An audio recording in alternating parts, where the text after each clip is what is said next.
Muy buenos días, mis queridos amigos. Estamos en la transmisión esta de los viernes, casos de saludantes número 3. Sí, el día de hoy vamos a hablar de un caso de una persona que es música y que tiene sus, sus datos, ahorita se los paso.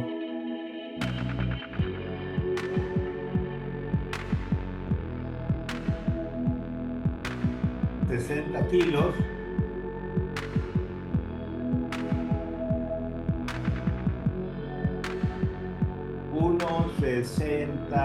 perdón,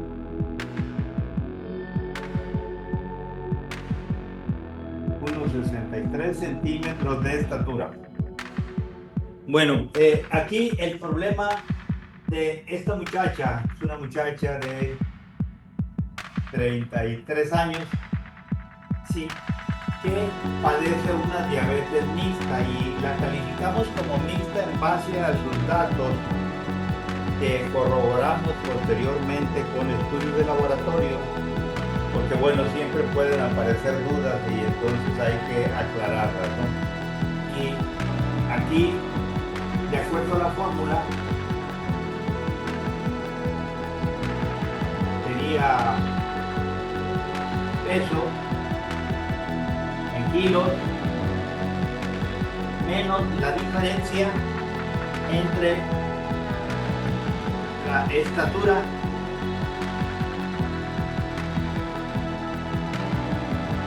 en centímetros menos 100.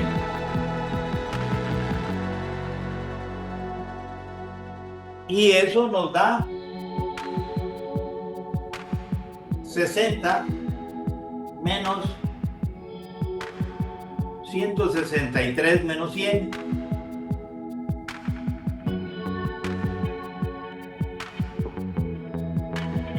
Igual 60 menos 63. En total nos va a dar menos 3. Entonces ya habíamos dicho en anteriores ocasiones que cuando se encuentra entre, perdón, aquí es más 3, pero da lo mismo. Cuando se encuentra el resultado de esta fórmula entre más 3 y menos 3, es cuando casi aseguramos, digo casi aseguramos porque bueno, nada es absoluto, ¿no? Pero hasta ahorita esta fórmula ha sido aplicada en miles de casos y nos ha venido funcionando. Y mientras nos funcione la vamos a seguir aplicando, o bien si habría que modificarla en algún momento, pues lo hacemos. Entonces, pero aquí sería entonces una diabetes mixta. ¿Qué significa aquí lo de la diabetes mixta? Sí, que tiene un daño parcial en el páncreas, sí, que va, puede ser desde, ¿qué les diría? Un 10% hasta 45%. No, entonces ya si queremos con exactitud, ¿verdad? Digamos, la falla en el funcionamiento, simplemente vamos a hacer algunos estudios de laboratorio para confirmarlo, dependiendo del recurso, por supuesto, de la persona, pero ya de entrada sabemos que podemos iniciar un tratamiento para diabetes mixta. Bueno, en este caso, llamémosle en forma ficticia, pero pongámosle un nombre, Ana, de 33 años, con una diabetes mixta, sí, y que además tiene una intoxicación por hierro.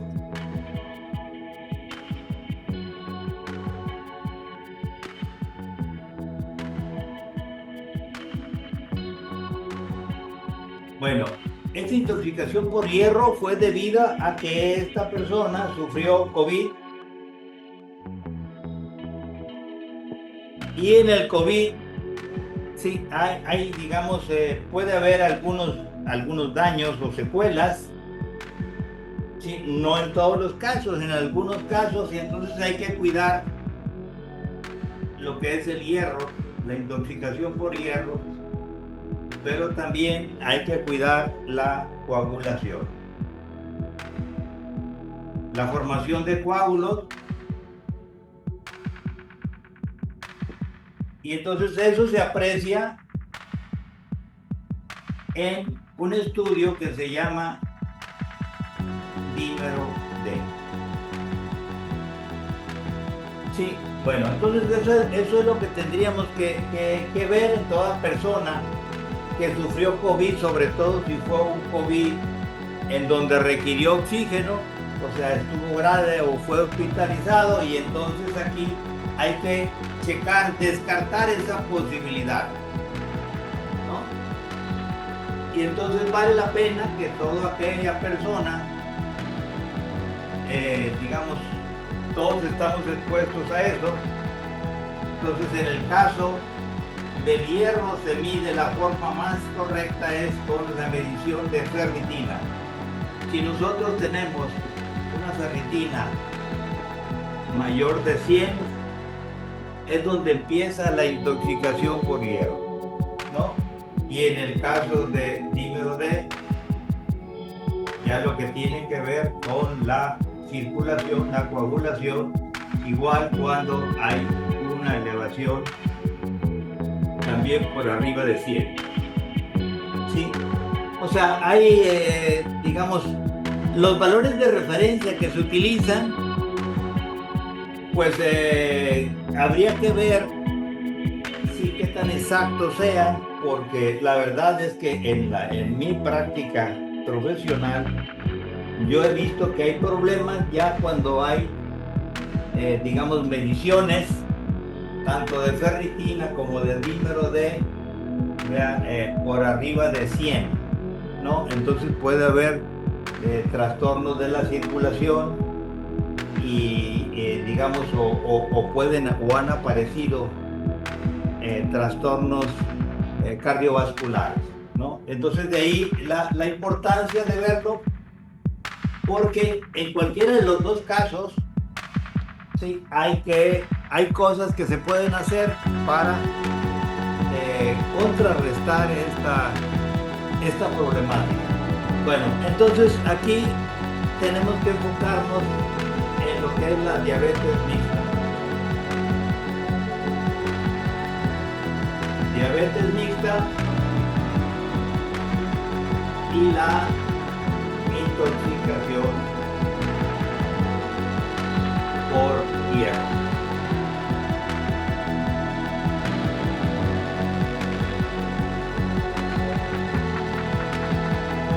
Bueno, en el caso de la diabetes mixta, pues ya vimos que hay una pequeña falla en la producción de insulina, pero aquí la persona, de acuerdo a su estilo de vida, es como debe tratarse, a lo que requiere. O sea, una persona con diabetes mixta puede tener estas opciones de tratamiento: uso de insulina,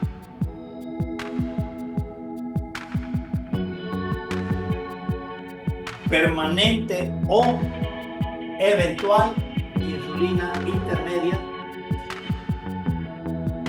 Para el control de azúcar, normalmente es una persona, la de la diabetes mixta, que tuvo pérdida de peso, y entonces en muchos casos la persona pues quiere recuperar algo de su peso, ¿no? Porque no se siente bien así. Esta persona estaba hecha digamos, a una imagen determinada, y entonces por eso le preocupa esa pérdida de peso, y entonces quiere aumentar. Y entonces en ese sentido es la persona la que toma la decisión. Si quiere aumentar de peso, necesariamente no puede ser con alimentación, porque tiene una falla de insulina, en la producción de insulina, ¿no? Entonces ahí se requiere sí que se aplique insulina si quiere aumentar de peso.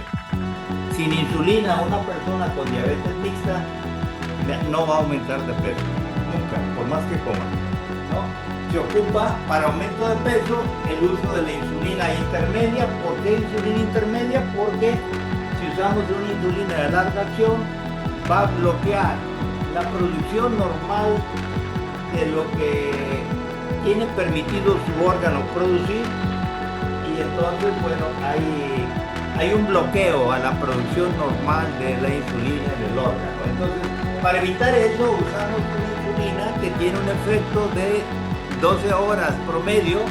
Si desaparece a más tardar en 18 horas los últimos restos de insulina en el cuerpo que se aplicó, y entonces tenemos un margen de 6 a 12 horas para que el organismo siga produciendo la insulina.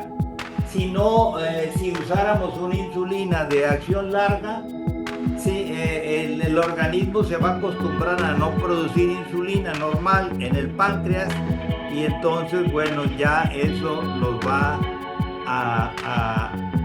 digamos, a neutralizar la producción normal de insulina, y por supuesto va a llevar con el paso del tiempo a una atrofia de la función del órgano páncreas, ¿no? Y entonces por esa razón es que habría que usar la insulina intermedia. Y por supuesto el tipo de alimentación nada que ver con la alimentación sí, que ocuparía una persona con diabetes tipo 2. Tomemos en cuenta que las personas con diabetes mixta en el mundo, más o menos actualmente, sí, están alrededor del 8% de las personas con diabetes. Sí.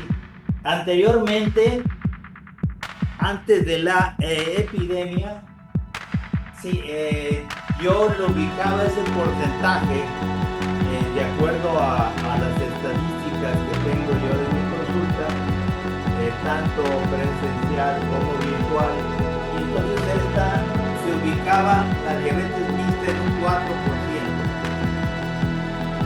¿no? de las personas con diabetes, pero se incrementó después de la epidemia a 8% de manera importante. Ahí pues tiene que ver precisamente con las reacciones antígeno-anticuerpo. Si sabemos que, digamos, cuando hay un daño en un órgano, en este caso es la diabetes, cuando hay daño en el páncreas, sí, hay una reacción antígeno-anticuerpo, y entonces ahí hay un daño, ¿verdad? Es una enfermedad autoinmune, pues aquí lo que va apareciendo, ¿no? Sí, y entonces eso se puede ir incrementando, por supuesto, o mantenerse. Pero bueno, aquí les doy las cifras aproximadas de cuál es la presencia de la diabetes mixta. Y bueno, la diabetes mixta, a lo mejor ustedes no han escuchado mucho hablar de ella, pero porque, digamos, no está clasificada o calificada como tal. En lo personal yo lo hice porque el tratamiento para este tipo de casos de daño parcial no funcionaba, ni el tratamiento de la diabetes tipo 1 ni el tratamiento de la diabetes tipo 2. Sí, y entonces por esa razón es que le puse esa calificación, por la necesidad de utilizar un tratamiento diferente, ¿no? Y bueno, aquí en el caso de la diabetes mixta, por ejemplo, veamos la alimentación.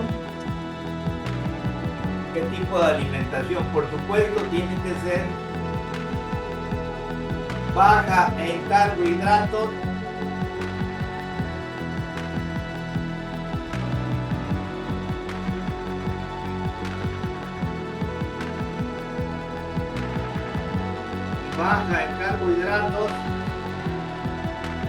y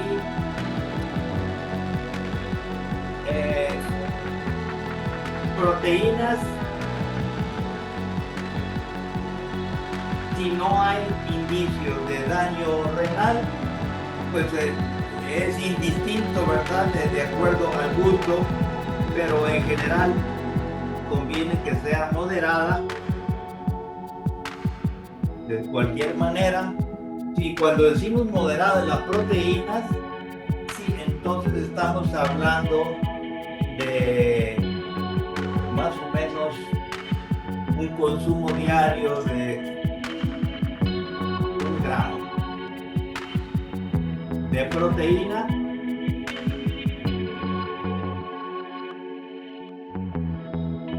por kilo de peso. Sí, en el caso, digamos, de daño renal, se sugiere y se recomienda, ¿verdad?, en medicina, pues reducir hasta 0.7 o 0.5 según el caso.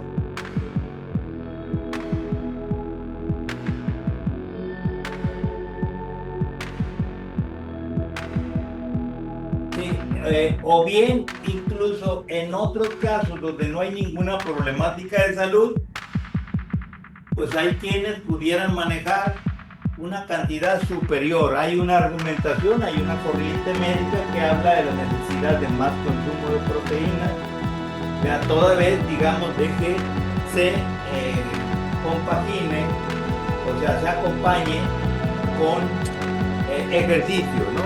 Movilidad y ejercicio. Bueno, además, en la alimentación, sí, debemos de considerar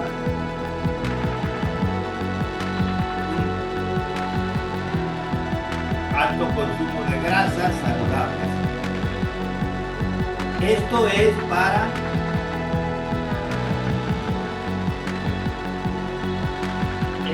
mantener estable las hormonas.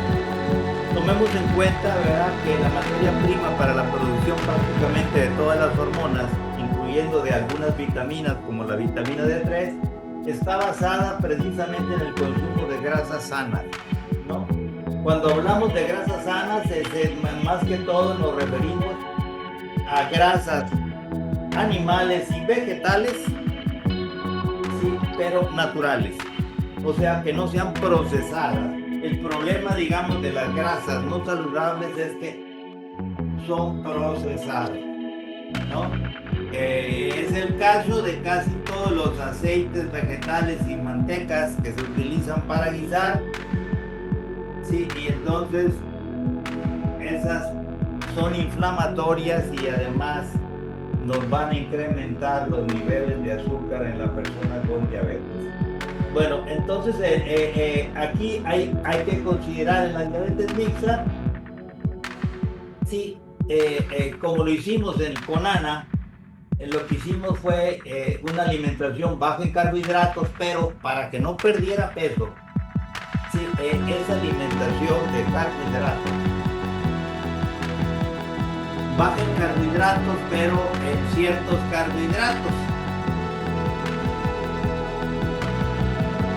Aquí no incluimos, o sea, más bien sí incluimos el consumo, en este caso, de carbohidratos complejos.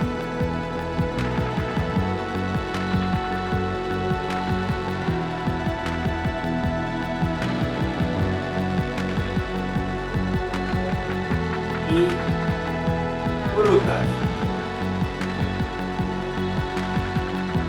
Cuando hablamos de carbohidratos complejos, estamos refiriéndonos a aquellos carbohidratos que no se absorben desde el estómago o el intestino, sino que van a terminar absorbiéndose en el colon. Y entonces aquí hablamos de calabaza, zanahoria,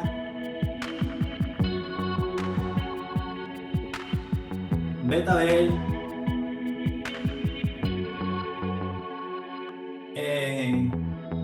chayote,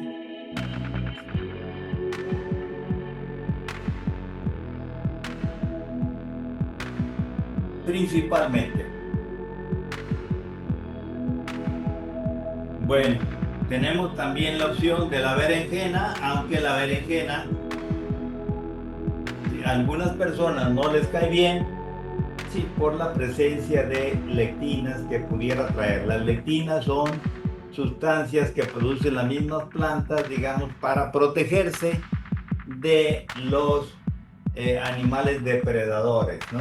Y entonces aquí en esta baja de carbohidratos, más que todo estamos hablando de la baja de azúcares,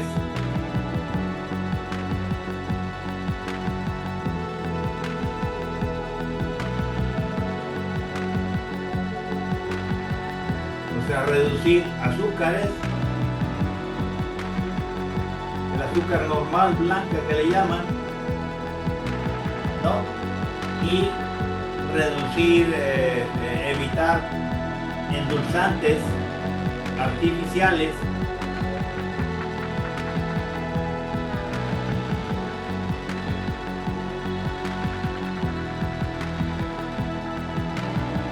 cuando hablamos de endulzantes artificiales nos estamos refiriendo sobre todo, sí, a la sucralosa,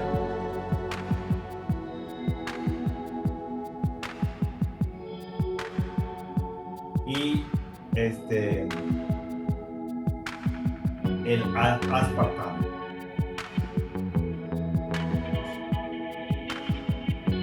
¿no? Bueno, aquí tenemos también una serie de endulzantes artificiales que son, pues ahí tenemos un montón estos son los más dañinos, ¿no? Los demás pues sí causan su daño, pero no son tantos, pero más que todo esto y por supuesto la sacarina. No, estos tres fundamentalmente son los endulzantes artificiales más tóxicos que hay que evitar, que hay que impedir su consumo, ¿no? Y además tenemos que evitar otros alimentos que tienen carbohidratos, como los almidones,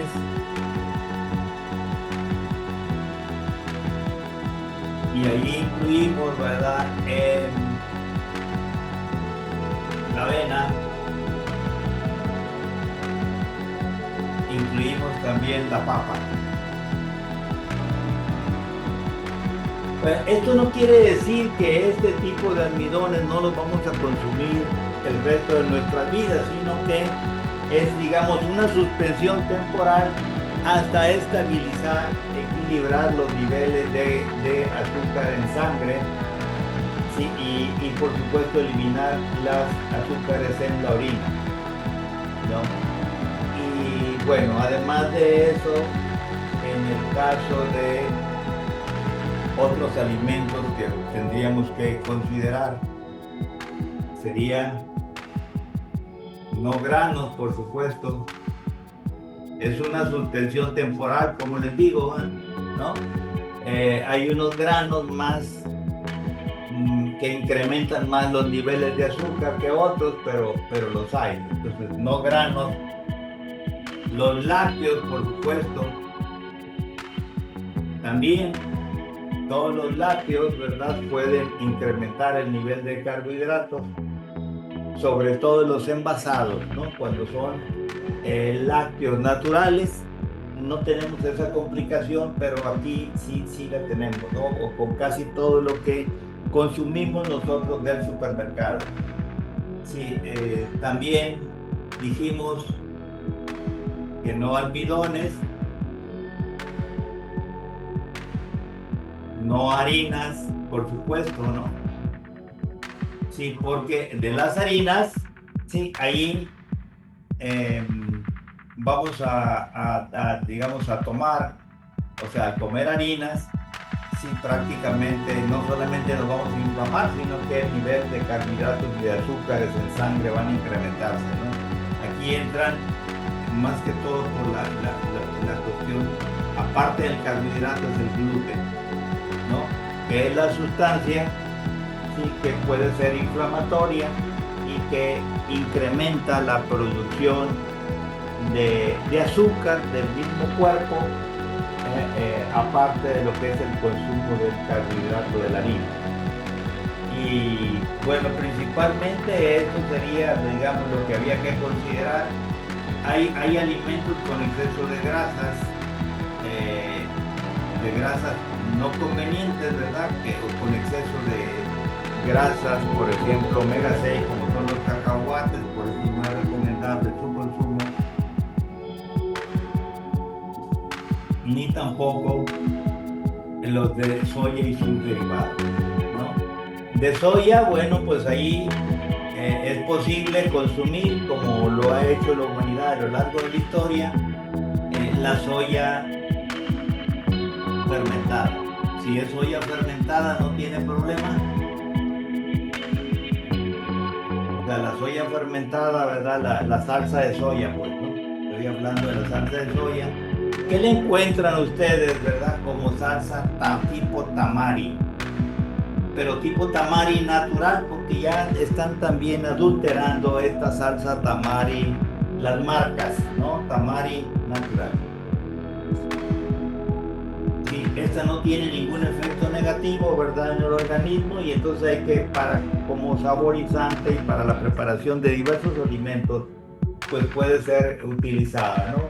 Aunque la verdad, por su costo, ¿verdad? Es muy difícil, digamos, de usar, ¿no? Bueno, entonces en esto el carbohidrato. En la alimentación aquí para Ana, pues fue así, con carbohidratos le permitimos que comiera frutas, porque era muy gustosa por las frutas, entonces bueno, y además que era conveniente ya que diabetes mixta, simplemente algunos criterios, por ejemplo, ¿cuáles serían los criterios de las frutas? Uno, que las frutas fueran locales,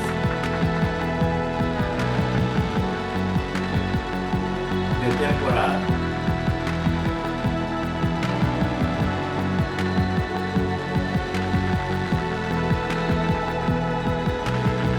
¿Por qué locales?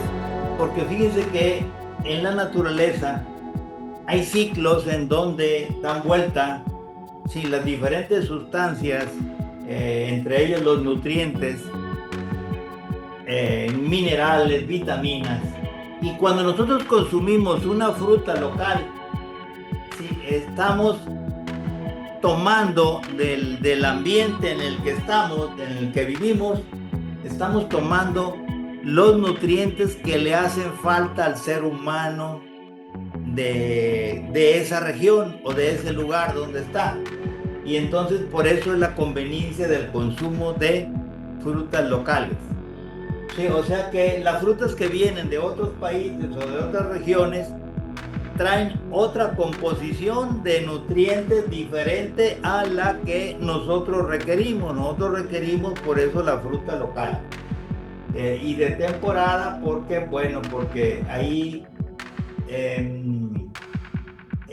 por alguna razón la naturaleza nos ofrece en cierto tiempo del año, ¿sí?, tal y cual frutas de acuerdo al requerimiento que tiene el ser humano para la vida, ¿no? Entonces todo tiene su explicación, su chiste, ¿no? No es así nomás. En el caso, digamos, de la fruta que venga de otros países, viene probablemente con más químicos porque la produjeron para que no se echara a perder luego, viene con, digamos, con una diferencia de sabores, tal vez exquisita o muy dulce, qué sé yo, pero ya, digamos, es una fruta normalmente manipulada genéticamente, ¿no? Y entonces es otra cosa. Entonces aquí, por eso la conveniencia de que las frutas sean así, y además que la fruta sea consumida, digamos, de un solo tipo por día.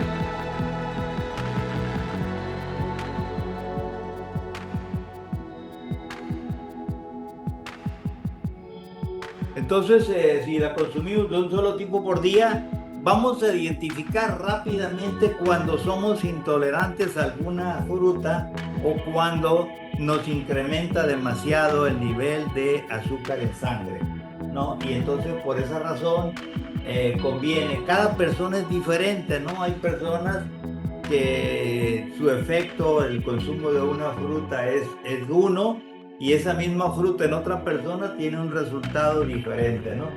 Entonces, aunque hay, digamos, estudios que nos dan estadísticas, pero una cosa es la estadística y otra cosa es la realidad. Por eso conviene identificar, que cada persona identifique, digamos, las frutas exactas que le conviene consumir. Entonces, un solo tipo por día, y así la vamos a identificar rápidamente, ¿verdad? En los niveles de azúcar, cuando una fruta tuvo su peso de nuestra glucemia, ¿no? Y la otra cosa, ¿verdad? Es que la recomendación que las frutas no se mezclen sí, con las proteínas.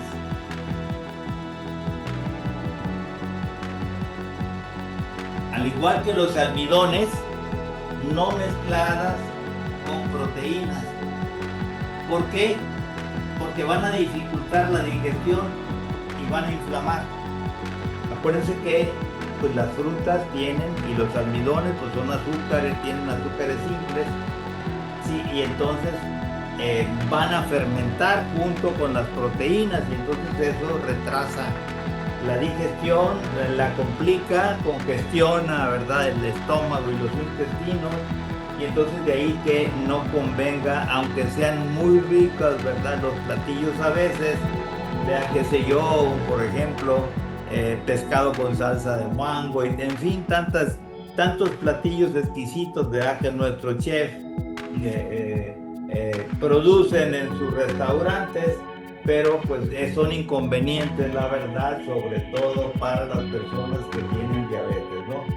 Entonces aquí sería ese otro criterio, no mezcladas con proteínas, sí, y con relación a la fruta, pues la otra cosa es que normalmente es conveniente, si se va a consumir frutas, vean como son, si se consumen solas, son de digestión ligera.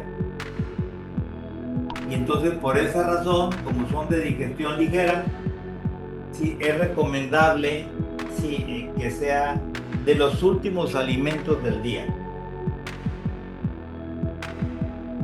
¿no? Y así no nos acostamos con una digestión atrasada, ¿no? Entonces sería la recomendación es que se consuman de tarde, ¿no? Después de las comidas, después de la última comida, ¿no? o en lugar de la última comida, ¿verdad? Para los que son muy gustosos de fruta. Bueno, entonces ahí hay que ajustar, por supuesto, cada plan, sí, porque la atención en estos casos, sobre todo la diabetes mixta, debe ser muy personalizada. Sobre todo tiene más complicaciones la diabetes mixta y la diabetes tipo 1, ¿no? Que es donde hay un daño casi completo del páncreas en la función de producción de insulina. Bueno, entonces esto sería la alimentación para Ana. Esto fue y nos dio resultados, se controló muy bien, ¿sí? y no necesitó la aplicación, no necesitó la aplicación de insulina para controlar el azúcar. Sí, pero cuando quiso aumentar de peso, entonces hicimos un plan en donde seguimos con esta alimentación, aumentamos, digamos, la cantidad de consumo de alimentos de los que ya mencionamos y aplicamos insulina temporalmente,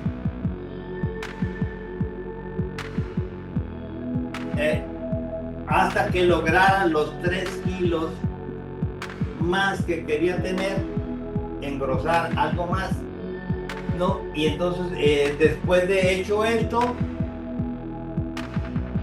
sí, suspendimos la insulina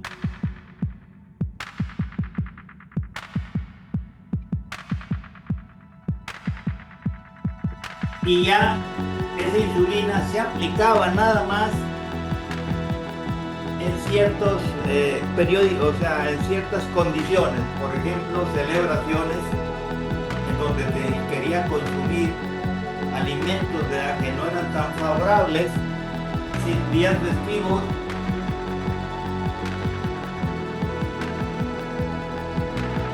y vacaciones. Entonces, en estas condiciones de celebraciones, días festivos y vacaciones, se quedó Ana con aplicándose insulina en estos días y el resto del tiempo sin insulina, con solo el plan de alimentación que ya mencionamos, ¿no? Sí, manteniéndose de esa manera. Entonces, por supuesto, aquí en estos eventos es que hacía desarreglos, ¿no? De veras desarreglos, consumos de alimentos, ¿verdad? Porque bueno, la vida social es el acompañamiento con sus familiares, con sus amigos, amigas, en fin, con todos sus seres queridos. Y bueno, eso es parte de la vida, ¿no? Y entonces ahí, en ese sentido, cada persona define, ¿sí?, lo que llamamos estilo de vida, que es lo que procuramos hacer de tal forma que lo quiera cada persona. Bien, mis queridos amigos, ¿verdad? Les quise presentar el caso de Ana, qué fue lo que hicimos, qué criterios podíamos aplicar. Y bueno, hasta aquí damos por terminada esta sesión y ha sido un placer estar con ustedes. Les recuerdo lo siguiente, en la intención del cumplimiento de mi misión en esta vida, sí, quiero ayudarles lo más posible al mayor número de personas con diabetes, guiarlos de alguna forma, y entonces por esa razón es que de manera permanente hacemos una valoración gratis, sí, digamos de manera virtual, en este enlace drmiyazaki.com/valoración. Se antepone el HTTPS o el www.drmiyazaki.com/valoración. Y entonces ahí van a tener una valoración para saber exactamente el tipo de diabetes que tienen, pero además de esa confirmación van a recibir un plan de alimentación que vaya de acuerdo. No es definitivo para toda la vida, pero ¿qué les diría? Es como el plan de alimentación de arranque para transformar la vida. Sí, transformar la vida de la vida no sana a la vida sana, ¿no? Y entonces ese es mi propósito, y con gran gusto, ¿verdad? Y con gran placer ayudo a quien lo pida. O sea, no pretendo, no es el propósito convencer a nadie, sino simplemente darle ayuda a todo aquel que lo pide, independientemente del recurso que tenga para atenderse. Con muchísimo gusto lo hacemos, es nuestra misión, y bueno, pues ahí estamos, hasta la próxima. Muchas gracias por su atención.